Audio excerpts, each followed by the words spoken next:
So Bill Burr went on this podcast called the Vulture podcast, and he was asked actually a really good question here about the comedian podcast sphere, the podcast bro sphere. And as you all know, they're MAGA adjacent, if not outright MAGA, and they've gotten more and more political over the years. And so this guy asked Bill Burr, hey, what do you think of that? Your fellow comedians and fellow podcasters who are sort of in over their head.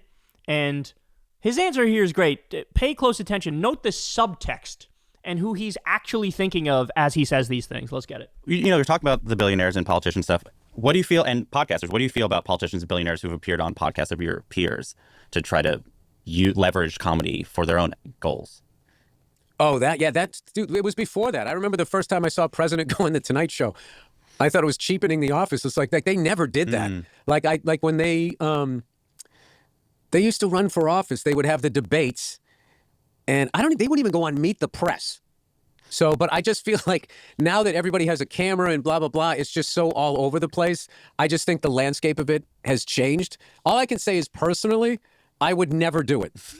I would never have somebody come on that's running for fucking president with my intellect. I'm not going to sit there and be like, what's your foreign policy? Like I would be like within 3 minutes, dude, what was your favorite Super Bowl? And then people be like watching it going, I like that Super Bowl too. I'm going to vote for this guy. It's just like, it's just so far beyond my my wheelhouse. Like I am just way beyond. Like there's a difference between the people that read and the people that are the subject of what you're reading. You know what I mean? There's people that like discover shit and figure shit out, and then there's the people that read it. Like, the only people that can explain the theory of relativity. That's probably not a lot of people, but they can do it. But then there's this ego thing that because now I can explain it like I'm somehow Einstein adjacent. It's like, no, you're not. You just read some smart shit. Yeah. That was a bit I used to do in my act where it's just like, there's nothing worse than when a dumb person reads because now they think they're smart. It's just like, no, you're just a dumb guy that knows a lot of shit. Gee, I wonder who that's about.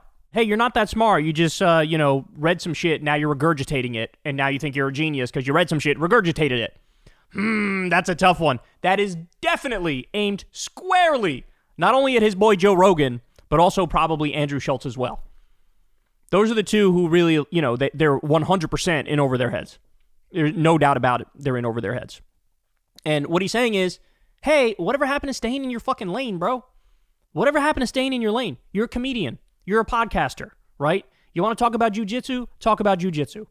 You want to talk about some other shit that you're interested in? Working out? Okay, talk about working out. You want to talk about comedy? Talk about comedy. But once we start, really? You're going to talk to Donald Trump? And what, you think you're equipped to handle a conversation with him where you got to get into foreign policy shit? I remember Rogan said to Trump, what did he say about the 2020 election? He goes, oh, tell me your theory on the 2020 election and how it was stolen. And don't worry, I know other people don't give you space to let you talk on this, but I will. So he's trying to make a virtue out of not pushing back. He's trying to make a virtue out of letting this fucking bullshitter bullshit to our faces for an extended period of time.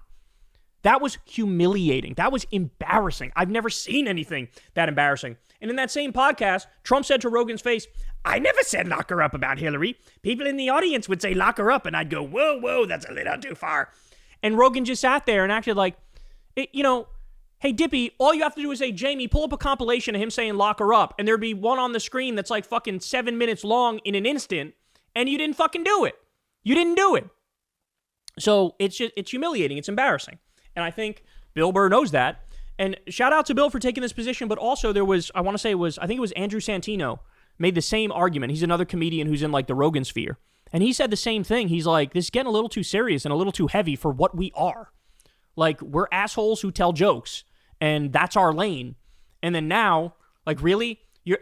When Rogan had on Bernie Sanders, it was clear Rogan didn't even know what a marginal tax rate was. He didn't know what a marginal tax rate was. He had no idea how a marginal tax rate worked. And like, I'm sorry, but you can't be interviewing the most powerful people in the country if you don't know the fucking basics about politics and policy. And he doesn't. He doesn't know what the fuck he's talking about. And Bill Burr understands that. So he's definitely not hot on the comedian podcast brosphere. because he sees them as in over their head. And they are in over their head. I mean, he made an interesting point, right? He said even back, I remember when a president first went on, like, you know, the night show or whatever, that he even thought back then, like, this is sort of cheapening the office. Well, how much more does it cheapen it when they're fucking sitting down with Andrew Schultz, right? Like, how much more does that cheapen it? And here's the thing, guys. There's a reason why Trump and J.D. Vance and these assholes, there's a reason why they picked the podcast that they picked. Because they know, why did Netanyahu go on the Nelk Idiot show? Because he knows these are a bunch of dipshits and I can get away with anything and they won't hold me accountable. They won't push back. That's why they're picking them. So fuck all of these people for destroying independent media. The whole idea of independent media was supposed to be, we're not like the old guard. We're not like mainstream media, corporate media. We're not like them. They've abdicated their responsibility. They care about access journalism. They care about representing the donors who pay their bills. And we're against that. We're the new kids on the block. We just tell the truth and let the chips fall where they may. That's why we're online, where it's the wild, wild west. Well, it turns out, wrong. A lot of these assholes that are online are no fucking better. They may even be worse than a lot of the old media people because they suck themselves off like they're special, but fundamentally, they care about access. They care about throwing softballs down the center of the plate. And also, they got 78 fucking brand deals where they're, you know, whatever, doing ads for fucking Blue Chew and whatever other bullshit, some Fleshlight nonsense. Like, you're beholden to advertisers too. Yours are just more fucking embarrassing, right? So there is a way to do this thing the right way, but the way to do it the right way is to say, we don't take corporate money. We don't take advertiser money, right? Like, I've never had a conversation with an advertiser. I've been doing this show since 2012. Not once have I done an ad read. Not once have I had a conversation with an advertiser. You guys fund this show from the ground up, and we have the default ads on YouTube, which they place that we have nothing to fucking do with. There is a way to make it pure, but you got to actually care. You got to actually take this shit seriously. You have to actually, if you're going to do politics, do politics. Hold people accountable. Tell the truth. Don't let people get away with bullshit. But instead, their whole thing is, let's let them get away with the bullshit. And that's why Bill Burr doesn't like it. And he's 100% right not to like it. And he knows that his boys are in over their fucking heads. And there's one thing in this podcast that does annoy me, though, about Bill, because he still does this, he does this thing where it's like, oh, I got to equally go after the left and the right. And it's like, and then in his next rant, he'll like hyper-focus on billionaires and how fucking terrible they are. And it's like, Bill, I hate to tell you, dog, you're on the left. You might not like the way that makes you feel. You might reject the label.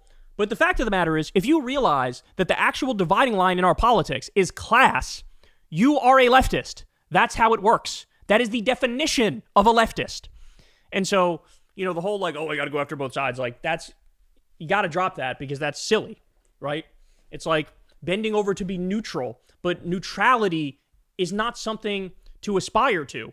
Objectivity is something to aspire to. Objectivity is just telling the truth. Neutrality is always calling it 50-50. I'm sorry, it's not 50-50. It's not. It was Elon Musk and Trump and the Republicans that decided we're going to cut pediatric cancer research and cut Meals on Wheels. That wasn't the Democrats. Kamala didn't do that. Biden didn't do that. Obama didn't do that, right? So there's no, oh, let's always make it 50-50. No, fuck that. But that being said, he's exactly right here about his buddies who are in way over their fucking heads. But thankfully, everybody's now caught on to that and they're sick of their bullshit. Hey, y'all, do me a favor and like and subscribe. It helps out big time in the algorithm. Click the bell as well for notifications when videos drop, and watch that video on screen right now. You know you want to.